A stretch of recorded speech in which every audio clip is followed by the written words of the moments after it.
G'day everyone, I am Coach Michelle J. Raymond, your trusted guide for building your brand and your business on LinkedIn. And marketers, this is going to be a super special podcast episode. Why? Because I've got the one, the only, Ty Heath, the director at the B2B Institute and all-round brand expert. Welcome to the show. If you can't tell, super fan girl. Oh my gosh, I'm so excited to be here, Michelle. Thanks for having me.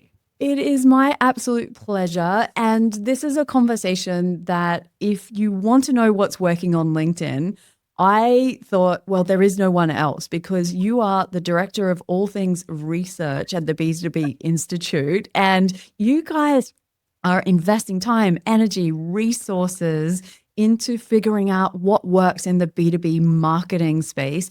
Now, I am going to try and max out our time together to cover as much information as I can. So we're going to dive into this one because there are some things that are going on LinkedIn that I know you can help marketers with.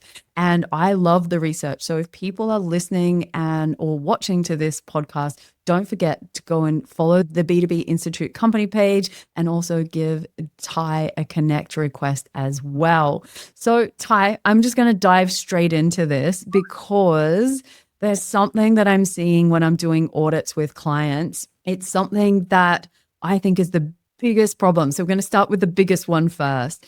And why do you think that so many brands have become lookalike copycats and now, as you call it, blending into the sea of sameness? Like, what is happening and how can we get out of it?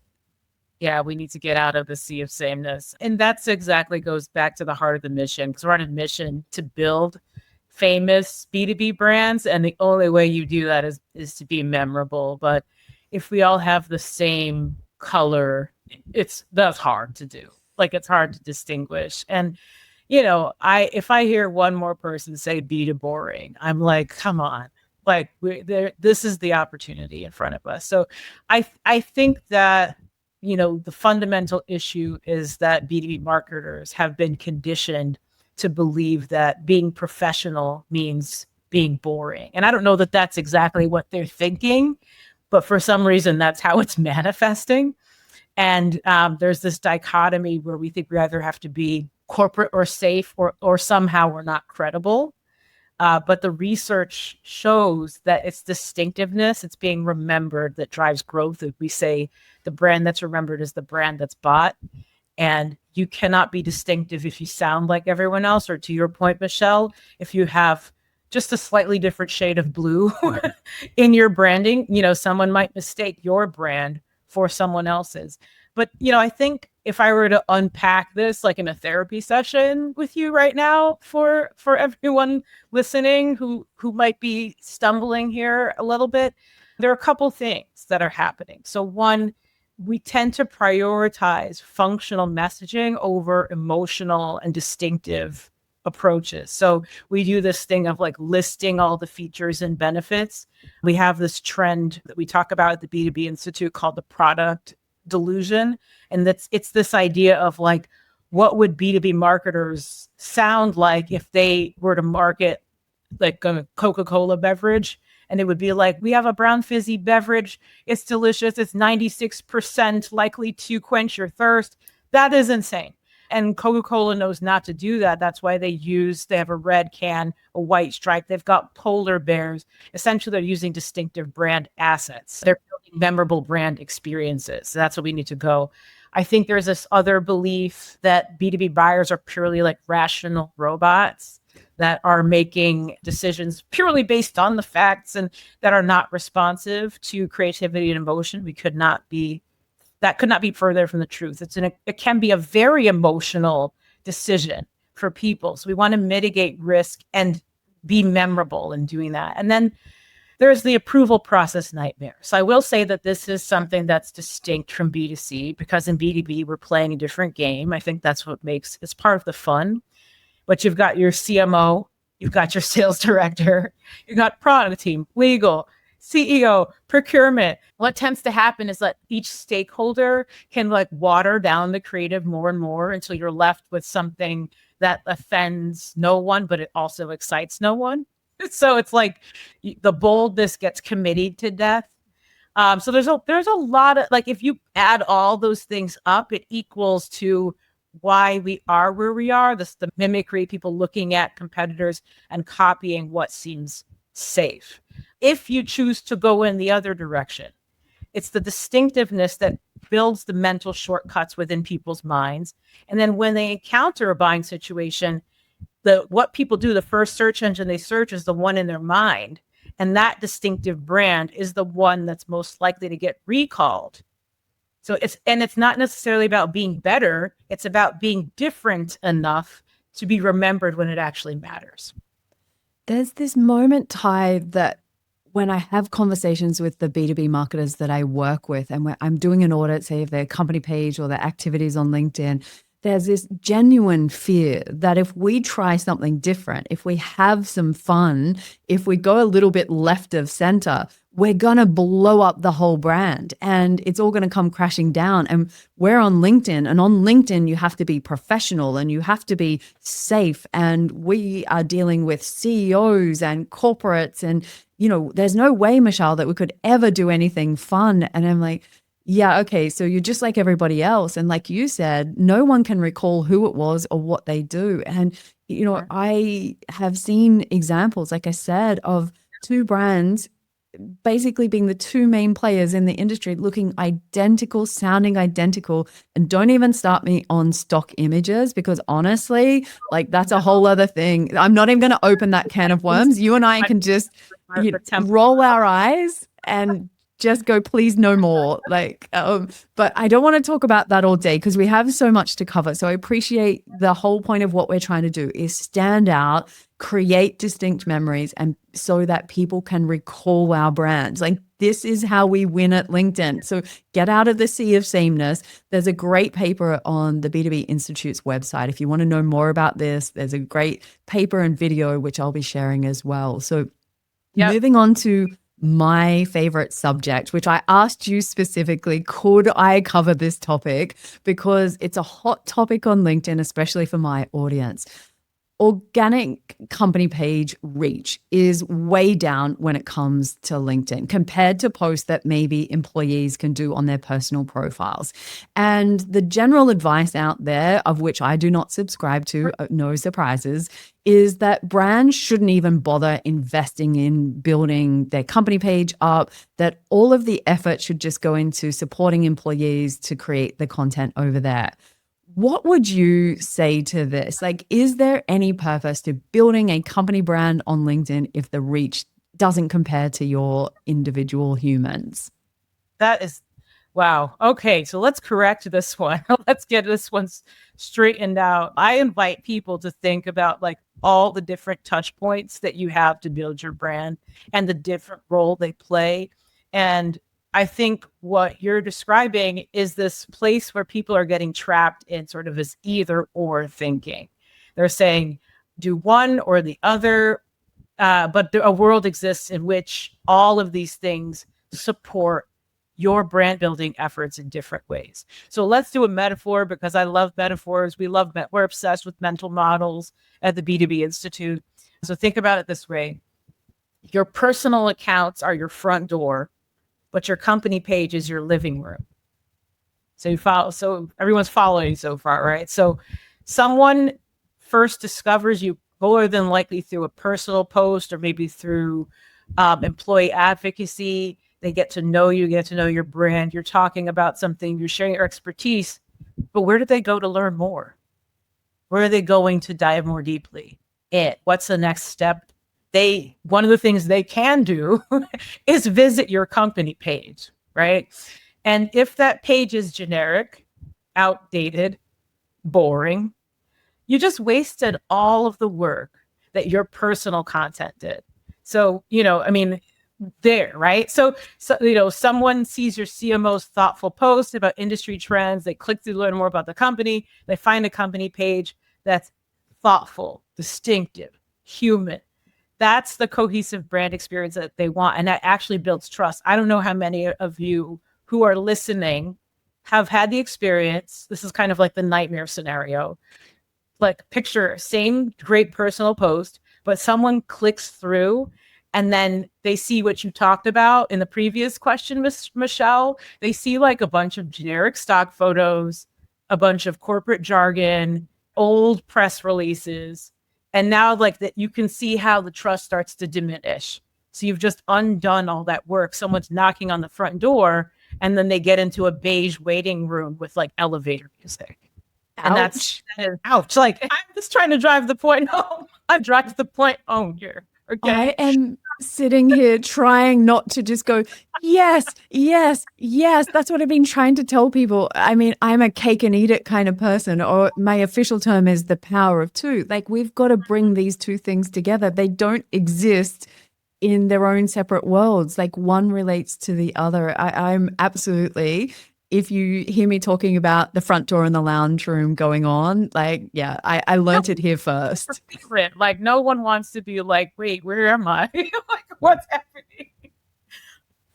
Oh, look, that is so true. And I think, in fairness to marketers, and I am never someone that is jumping on to the podcast trying to bash people up for doing a bad job or doing something wrong. That is not what I show up week after week to do, because I know the pressure that most B2B marketers are under.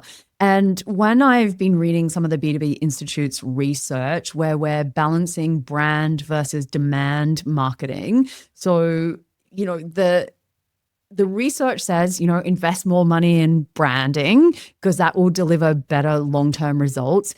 But the people in the day-to-day are going, yeah, that's great, but I'm measured on demand, which is download my white paper, go to my website, attend my event, give me your email address so you can go into my funnel so I can achieve my KPIs.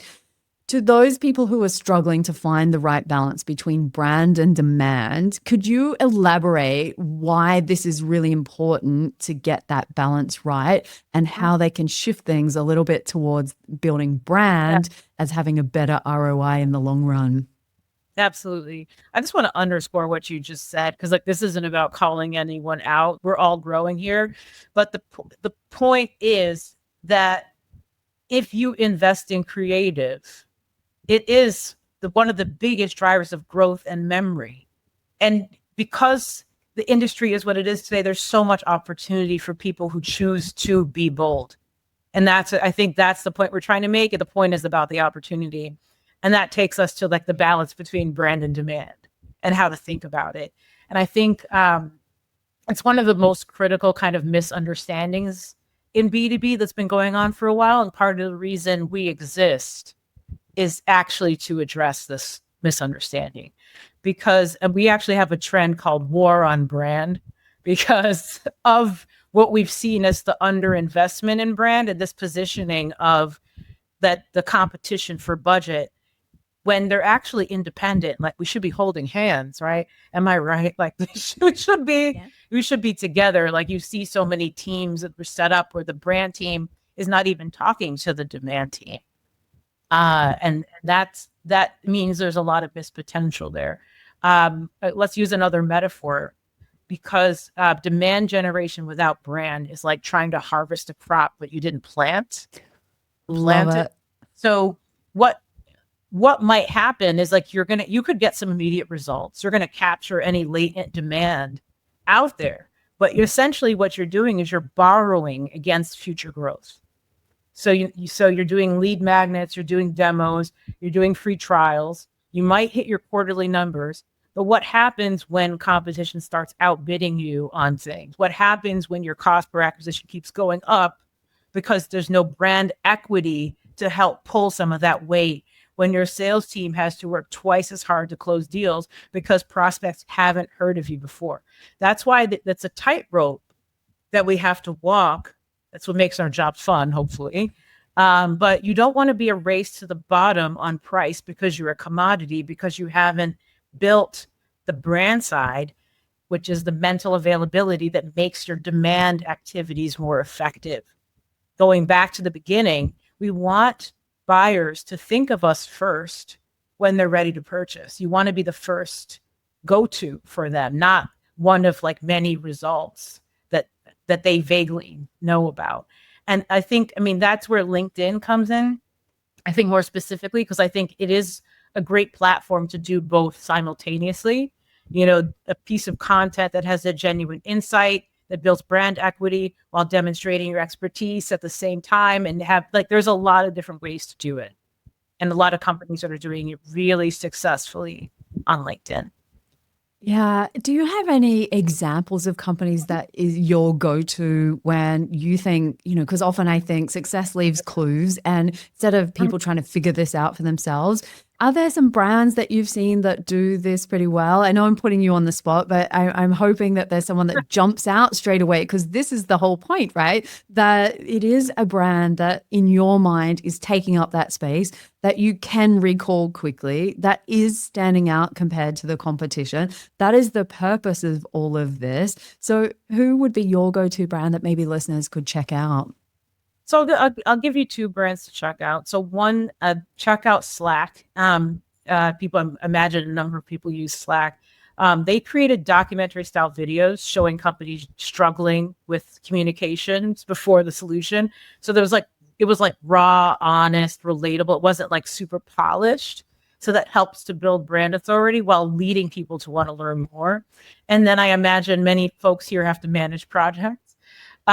So you, instead of like book a demo of our platform, you could look at monday.com. They have like bright, playful visuals, and they focus on this feeling of being organized rather than like technical capabilities. So it's the same business goal, but you're building the mental availability alongside demand at the same time.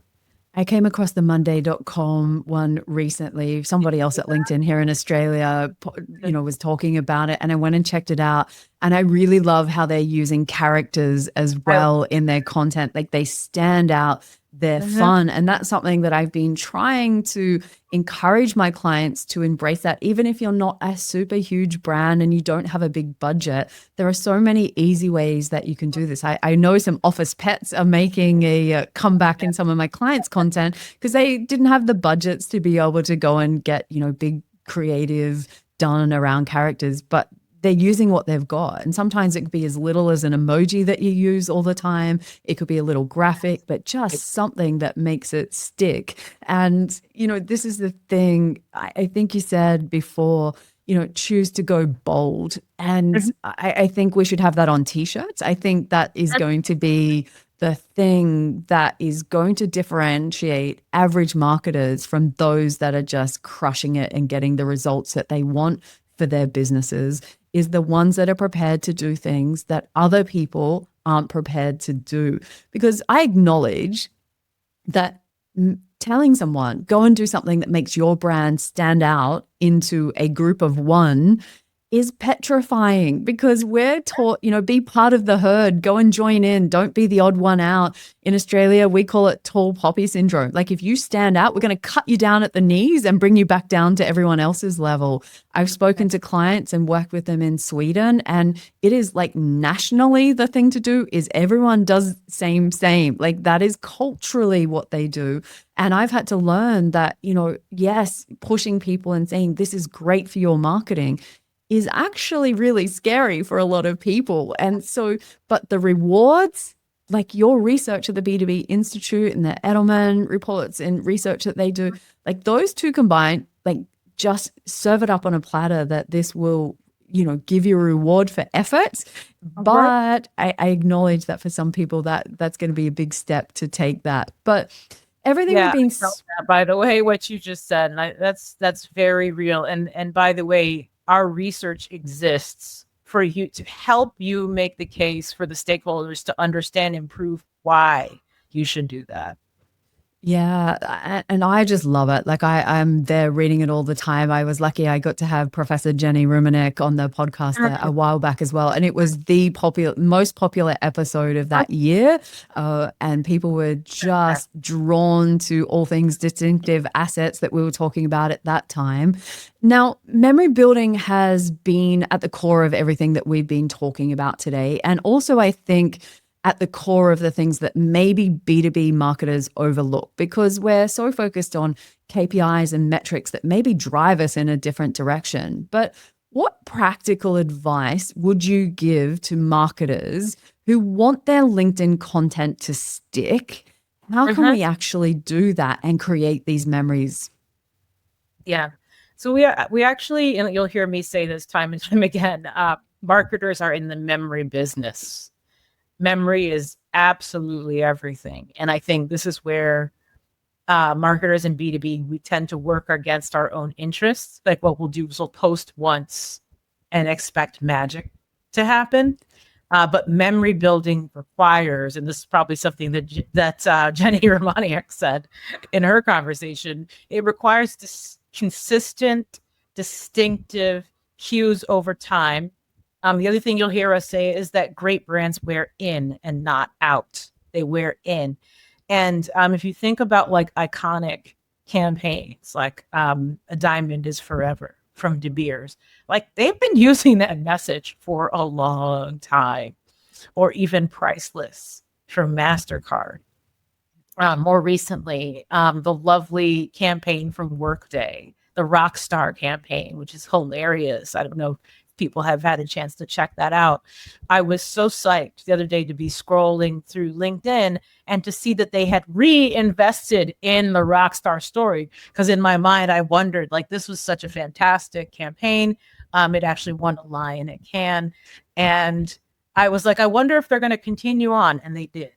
They have. So, I recommend developing, your brand codes, your stories, whether, and we talked about this before, distinctive color palette, recurring format. Maybe it's a point of view or an approach, a way of doing things. The goal is that someone could see your content with the logo covered and still know that it belongs to you. And, this goes beyond like logos and colors because it's like visual style. To your point, you're seeing like pets and like other characters pop up. Characters are actually one of the most distinctive brand assets you can use, but I think a lot of people tend to think they're like whimsical or like too like fluffy to play with, but they're so memorable. So the key is like whether you're like the human story brand or you're humorous or you're serious and authoritative, to just be consistent across those elements. In your LinkedIn post, don't try to pull all the weight. Like, don't have your post do everything under the sun. It can be confusing. Uh, you know, these are some of the things that I think will be helpful for people. You want to put every piece of content through that filter. Yeah, I always go, would you stop for it? Is it something that you would find interesting, or would you laugh at that? Or does it have a personality that you are drawn to or repelled by? Because branding should do both to a degree. Like it's not just about one thing. And I guess that's what makes it complicated. But when I'm working with my clients on their company page content, the first thing is like, can we just try something a little bit different? And I've got like a whole how-to video coming out on YouTube, which is all the tools that LinkedIn gives us where we can spy on our competitors, not so we become a carbon copy of them, which is the danger that I see from a lot of customer research, is that we go to the competitors in our industry and then go, they've got the biggest number of followers or the most comments or whatever. Let's just do what they're doing. And then all of a sudden now you've just become the same as them, which is the opposite of branding and the whole point of it. And so we work to look at that stuff and then figure out what can you do differently. And that contrarian idea that the B2B Institute talks about is something that resonated with me, that I was like, yes, I am that person that 5 years ago, everyone was hating on LinkedIn company pages. And I'm like, no, you need them. And I found my space where I'm not in competition with anybody else. And that is an amazing place to be. And the opportunities come, the right fit clients come. Like there's so much upside to doing these things. Like this is my little, sales heart. I spent 20 years in B2B sales. Marketing's like my add-on, but I just fell in love with marketing as a business owner and branding because I realized, this is how I get to sell for higher prices. I get to work with the best clients. Like there's so much upside for all of this from a sales perspective that I'm like, I'm on team branding these days. Like you won't get anyone else that is like cheering on branding more than me. But I'm conscious that I could talk to you about this all day, and I am conscious of time, and I don't want to miss out on this last question because it's practically dealer's choice. And what do you see as the biggest opportunity on LinkedIn today for B2B marketers? Michelle, I don't know if you're psychic or something, but I actually think it goes back to what you just said about what you recognized and what you were able to do for your business by showing up in a distinctive way. And I think that people are still massively underinvesting in thinking about how do I show up. And I know people overuse the word authentic. But what I mean by that is like having that realness, like like thinking about, in this professional context, how can I be my most myself and deliver, like be a person through which I can communicate this information in support of my community. To really invest in this idea of what does business storytelling look like that is also uniquely you. I think a lot of people are still treating LinkedIn like a press release distribution channel. But we have to recognize, and I'm guessing that you and your audience has felt this, like LinkedIn is fundamentally evolving. I've been on there forever myself. It was my favorite platform from the beginning, not just because I work here now, but what we see happening, like through the pandemic, that accelerated people's longing for genuine connection and realness. There's that tension between like the old playbook and the new expectation. We've got Gen Z rising on the platform and think about what they expect: transparency, personality. They can spot anything that doesn't. They're like, I don't know about that, you know. So that's the things that feel real, that take a stance. You admit when things are hard. Like these are the things. It's not. It doesn't mean being unprofessional. It means being memorable. And so that's what I would advise. Like that's what we're seeing come to life on the platform today. That's why people are. We're seeing the B2B creator economy expand on LinkedIn too. More voices, the expertise being regarded to connect and tap into to brand messages to help teach people how to use products and share the knowledge like you're doing here, Michelle, with this work, and using video more on LinkedIn. So we're seeing that up. It's like 36% up year over year on LinkedIn. So it's things are evolving. So we have to embrace that, but also, think about. And by the way, I know it's hard to kind of show up it can be hard to show up in that way, but to understand when you're doing it in service of a community, people feel that realness. You can see when brands are doing this well because the metrics that people get measured on go through the roof and climb. And so there are results to doing this work in your own way. And I think it's even more important given the rise of AI and all of the tools that we've got out there to do it. It's actually exacerbating the problem. We're seeing more and more clones of each other show up because Right. these tools use the average of everything that's out there on the internet. And then now you've just created something that sounds like everybody else. So if I had one little thing that I'm begging, clients that I work with or my listeners that are out there, it's to give things some personality, to play around, to have some fun. Like, can we just put it out there? Ty, is it okay to have fun on LinkedIn as a brand? Can we just put that one out there to wrap the show up? Can we have fun? That's the only way I want to be. Let's put it that way. Let's have some fun, everyone.